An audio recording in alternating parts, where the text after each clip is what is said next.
Okay, LIVE. Looks like we are live, everyone. Welcome to our Wednesday activity and interviews. We'll give it some time for people to pop on up here. And we'd like to introduce you to our guest tonight, which is Crystal Waltman. So welcome to the program. Hello, I see a few people popping up there. If you're there, please share where you're from and answering questions tonight, because tonight we've got an Amazon gift card for people who are commenting the most and sharing this. So that'll be awesome. I can't wait to see all of the great comments that are going to be popping up here. So Miss Crystal, tell us a little bit about yourself and what brings you to this interview tonight.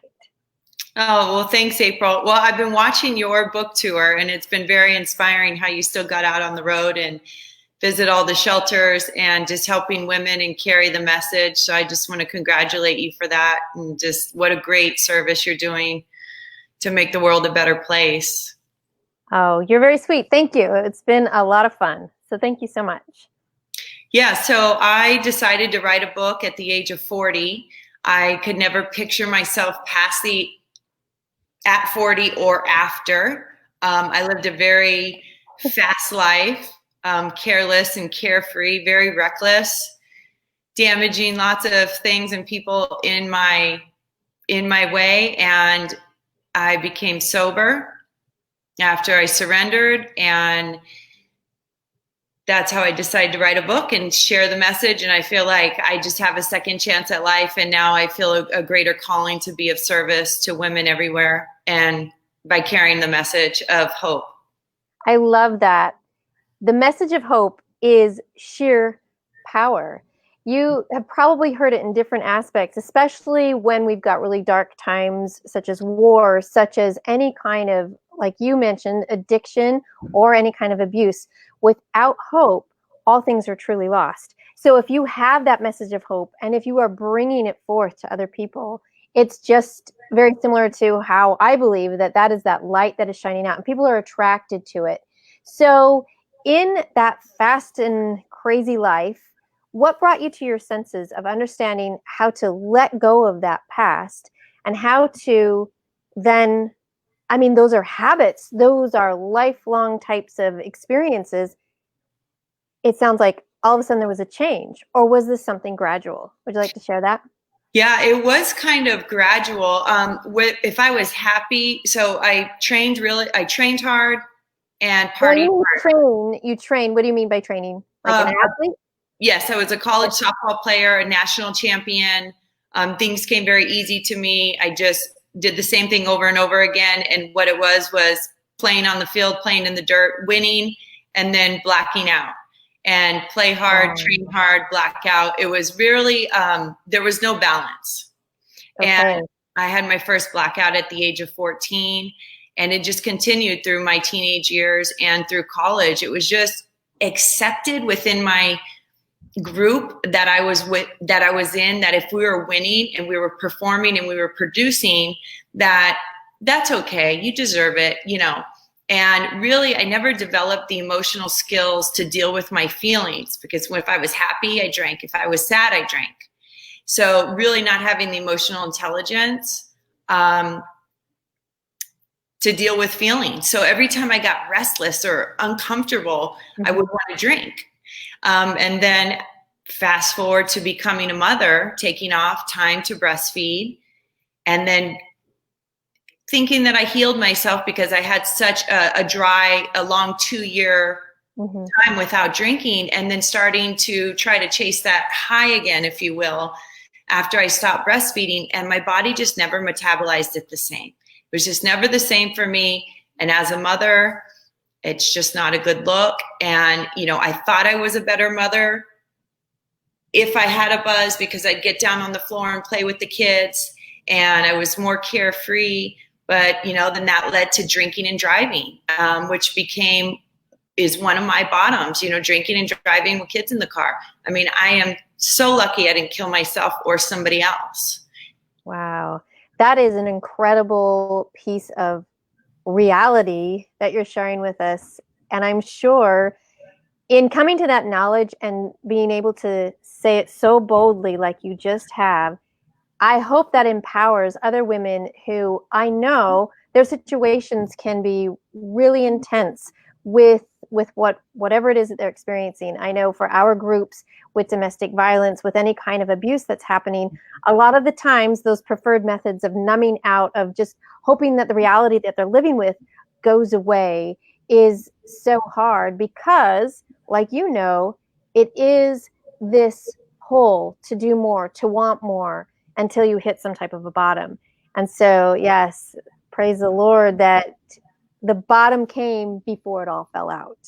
That's so right. I really praise you for that. It did. And, you know, it just kind of, you asked me if it happened subtly or snuck up on me. You know, it was something that alcoholism just, it slowly snuck up on me. You know, I was a weekend drinker only when I had a babysitter. Then you're at home and like, okay, well, Friday. And then Friday turns into Thursday. Then Thursday turns into lunchtime.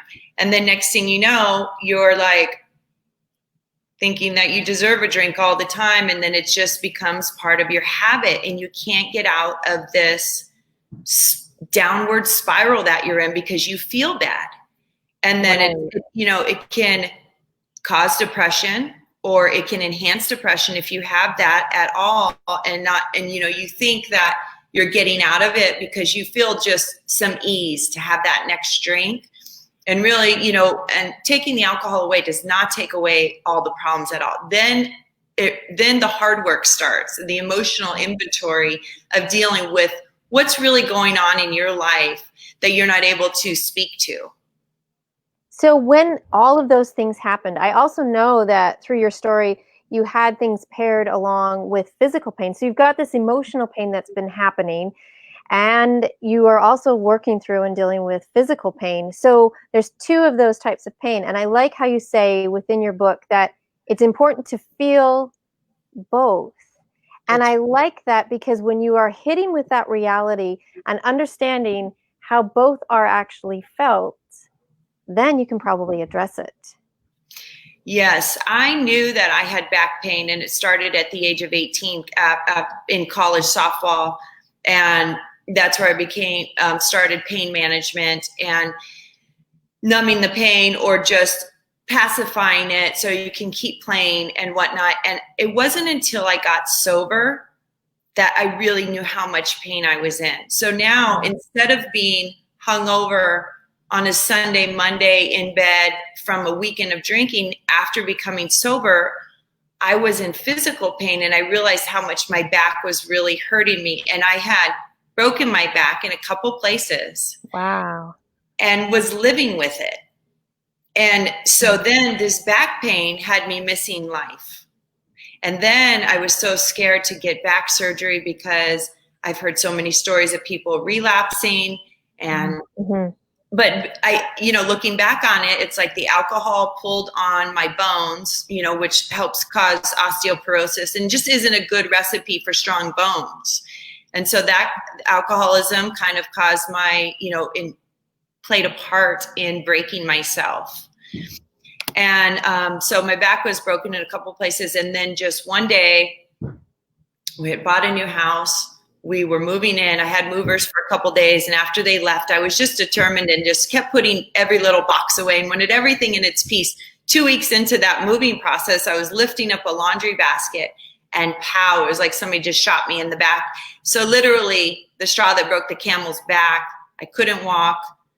I passed out in my closet. When I woke up, I was like, where am I? What happened?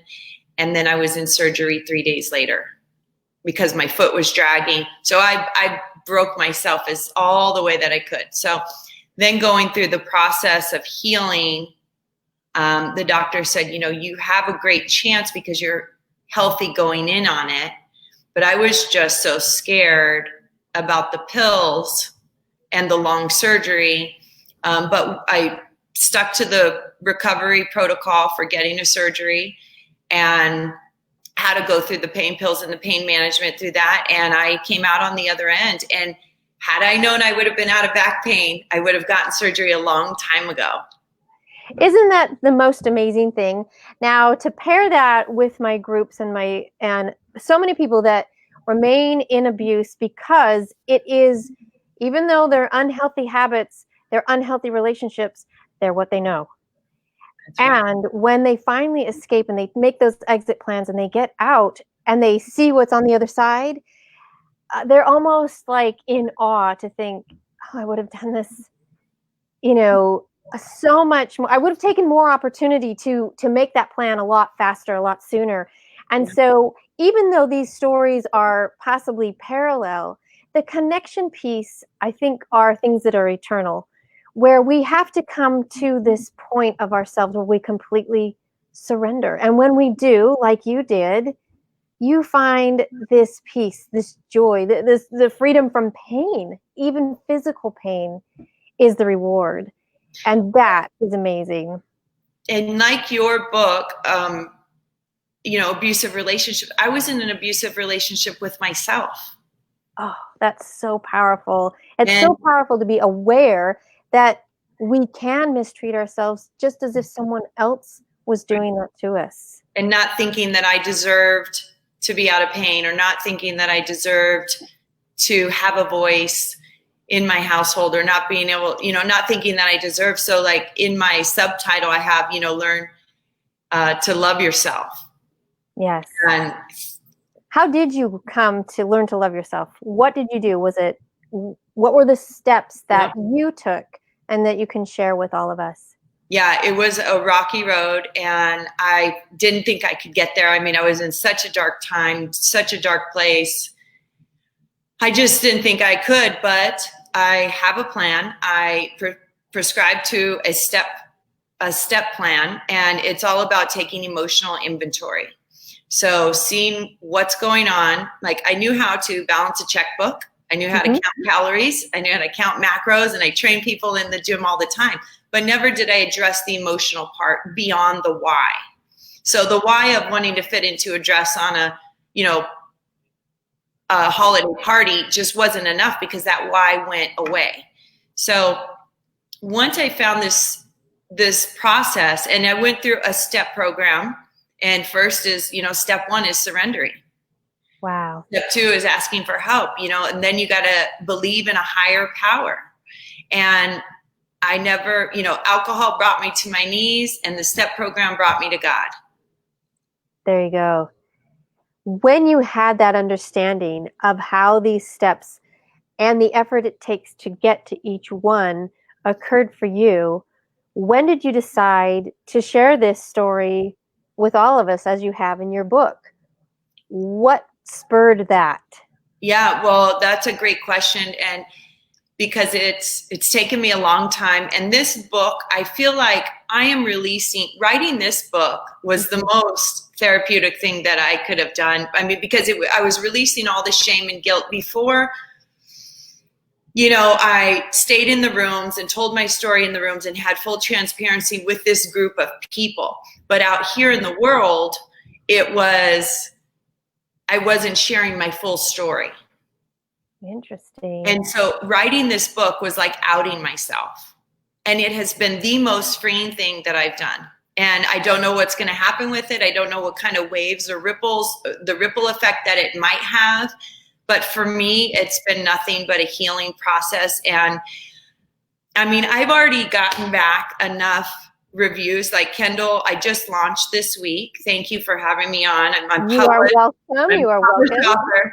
And all those pre-sales went through to people's Kindle. And they're like, I can't put this down. I can't believe, so I've already feel like I've reached one person. If I could save one person from misery or trying to, tap into spiritual fitness, then it's all worth it. So it's already been worth it. So it's the best feeling now. I just feel like I got to keep going like you. I'm watching you, and I'm just so proud that you're helping women everywhere. And if I can help people get out of the prison of their own mind and stop abusing themselves, then it's all worth it. So I decided to out myself. That's how I decided to write a book. Because I couldn't keep the secret anymore. It's like, no, really, I have a problem. I'm wired differently. Right. it is so amazing to watch. So as I help women get through their emotional and intense physical challenges that have occurred to them, most of them at some point say, I want to share my story and I need to know how to do it. And so when we take them through this process, I find it's so fascinating where they start. They usually start in kind of just that step that's just beyond that victimhood. And it's what I call the then story. They just share everything. And it is, I call it, it's that mess. It's kind of bloody. It's just all over the place. And then once they kind of get that started, they kind of morph into these survivors, and they have this story of just their strength, how they did things, how they survived, and that label they wear really proudly. And they're thinking, I can survive anything. And there is definitely a sense of pride in that, because that sheer will brings you into some light. And as they bask in that light a little bit longer, they start to then morph into something even more, which I Right. call the thrivers. And the thrivers then, like what you were saying, they give back. They just don't want to share the story for healing for themselves. They want to know who else can they come and bring Right. with them in this healing journey. And then there's a few who I've noticed have then taken their final step, which I think you alluded to a little bit, is they really become these victors. And true victors are ones that fully forgive. And like in your case, where you were the one abusing yourself, true forgiveness and letting go of the things that you hurt yourself with, forgiving of oneself or forgiving a perpetrator fully, is that true crown of victory. And so I congratulate you for heading all the way through those steps into this victory place. And there's so much more beyond it. And it's just so fun to see when they get it, when you get it, when people get it. Mm-hmm. Wow. It's And such light. you really touched on something that's so important to the process about people making amends to others or accepting that. And the person that they always forget on the list is to write themselves. They always forget to forgive themselves. And so therefore they're okay, they'll forgive their family members or people around them, but still sometimes they're holding on to that self defect of not forgiving themselves and releasing self shame and guilt. And today is a present. You just have to live in today, but only by forgiving yourself. Yes. And when we have that connection and understanding of how to forgive yourself, I love to see when you say the word freeing, like everything just lights up, because it's absolute truth. You live that now, and you don't know what's going to be happening. I love Terry's like, yes, amen. We never know what's going to happen tomorrow. And if everything ended tomorrow, if someone was in a terrible car crash, things have been cleared. You have shared all of these things, and probably in all of this with forgiveness, done lots of things with remission and just knowing that, hey, I'm sorry, and all things are cleared. And that's just pure light. It's just love. I love this hope that you're giving. So while we're talking about this hope, share the name of your book, hold it up for us. And it's Quitting to Win, a proven plan to let go of bad habits, learn to feel, and love yourself. And you can get it on all the platforms. You can go to my website at crystalwaltman.com and get a signed copy. And then I also have some bonuses in there as you check out. You can do it at Barnes & Noble, Kindle, all platforms. And if they don't have it, go, if the bookstore doesn't have it on the shelf, please go request it and they will get it for you. That's right. That's right. Make those requests and go and grab that book. And as a neat, cool, amazing thing, Crystal also has an opportunity to be part of a wonderful awards called I've got my kids coming in here, the Author Academy Awards. And with this award, everyone has an opportunity to vote. So please vote. The voting ends on August the 1st. So take this time. You see this cute little head? Take this time. Oh, cute hat. To go and vote for Crystal. And I'm going to put all of the links underneath and share them to everybody. Her her link for the website, the link for Amazon, as well as for the Author Academy Awards. So please get out there and vote for her. And her book is underneath the health category, which will be on page 7 of that voting tag. So go ahead and go for it. Crystal, do you want to share anything else before we end tonight? Well, just April, you've been inspiring to me. So, I had also planned on doing a book tour this summer, and then it just kind of took a halt. And watching you just still go through yours with your family and friends and still reaching out to those people has really just given me light and like, okay, don't let anything stop you. It's just not the same as being on the Zoom calls. That's right. You really, the more live you can get, like this little girl right here, the more live we can get. That's the right. best it is. I mean, it was tough. I mean, no kidding. We went to different places, and there was a lot of the times I could only meet with a director, which was okay. I wanted to show something that, I mean, in such times, it was so necessary. So don't give up. Find a way. I love how you're, showing up to the Friday night Zoom meetings or Zoom parties or something like that. I think it's fantastic. And just keep going. So everyone, please know that Quitting to Win can be a part of your life as well. Whatever it is that you need to quit and keep moving on. Exactly. Terry, this is great. This, the perseverance, it is contagious. It is. All right. Well, thank you everybody for coming and joining. And I'll be sharing with you who wins the Amazon gift card tonight for sharing and for posting comments. Thank you, Terry. And thank you, Jody, for being here live. You guys have been fantastic. And I hope everyone has a blessed evening. Thank you all so much. Thank you, Crystal, for being a part of this show. Thank you. Bye-bye. Bye-bye.